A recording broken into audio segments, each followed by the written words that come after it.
அன்பு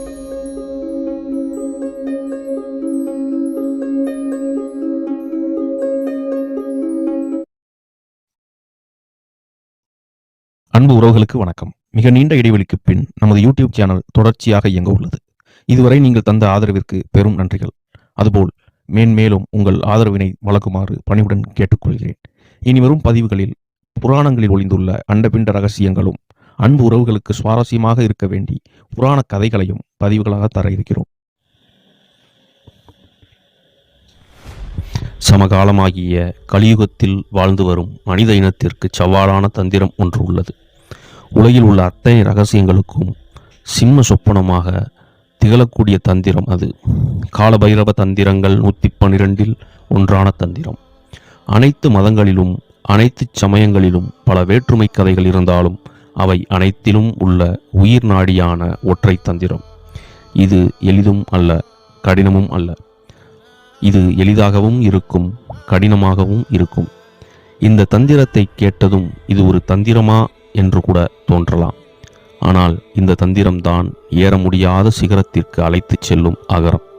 இந்த ஒரு தந்திரத்தை மனித இனத்தில் ஒரு சிறு கூட்டம் பழகிவிட்டாலே போதும், கட்டமைப்பு, காலநிலை, பொருளாதாரம் போன்ற எத்தனை சூழ்ச்சிகளை கட்டவிழ்த்தாலும், எத்தனை பயத்தை விதைத்தாலும் அவையெல்லாம் வினாடி நேரத்தில் ஒடுங்கி போகும்.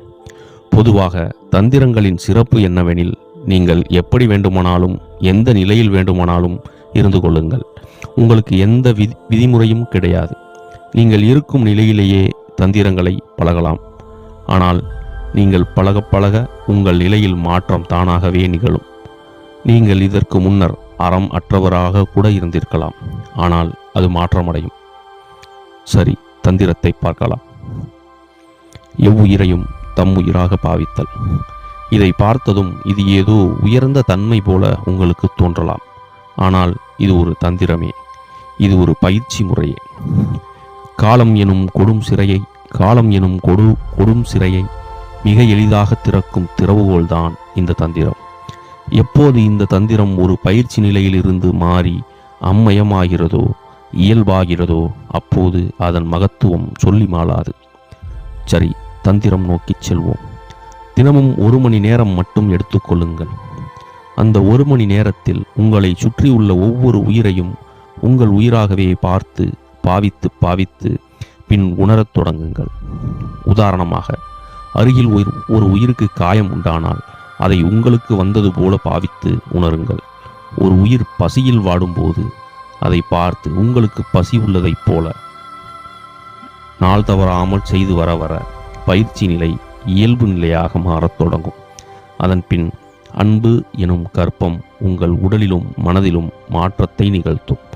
அன்பு என்பது உச்சபட்ச வீரமாகும். உங்கள் எதிரியே கத்தியெடுத்து குத்த வந்தாலும் பயம் துளியும் இல்லாமல் போகும். வரும் எதிரியை கண்டு உங்களுக்கு இரக்கம் மட்டுமே வரும். அன்பு மேலோங்க கண்ணீர் பெருக்கெடுக்கும்.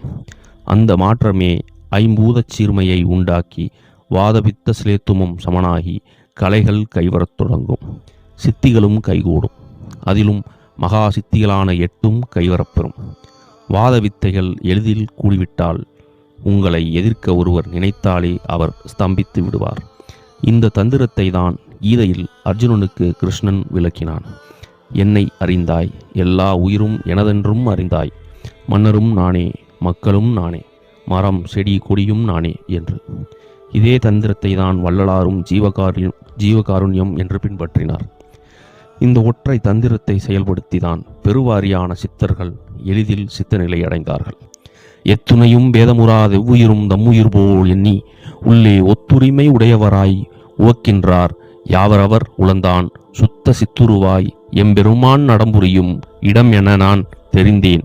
அந்த வித்தகர்தம் அடிக்க வேல் புரிந்திட என் சிந்தை மிக விளைந்ததாலோ. அன்பும் சிவமும் இரண்டென்பர் அறிவிலார், அன்பே சிவமாவது ஆறும் அறிகிறார். அன்பே சிவமாவது ஆறும் அறிந்தபின் அன்பே சிவமாய் அமர்ந்திருப்பாரே.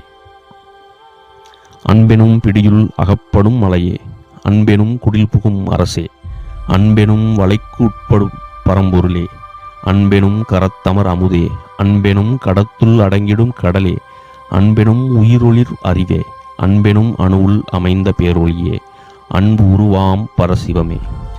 காதலாகி கசிந்து கண்ணீர் மல்கி ஓதுவார்தமை நன்னறிக்கு உய்ப்பது வேதம் நான்கினும் மெய்ப்பொருளாவது நாதன் நாமம் நமச்சிவாயவே. விஞ்ஞானத்தில் நரம்பியலும் உளவியலும் இதே கருத்தை முன்வைத்துதான் குணமாக்கும் செயல்களில் ஈடுபடுகிறது.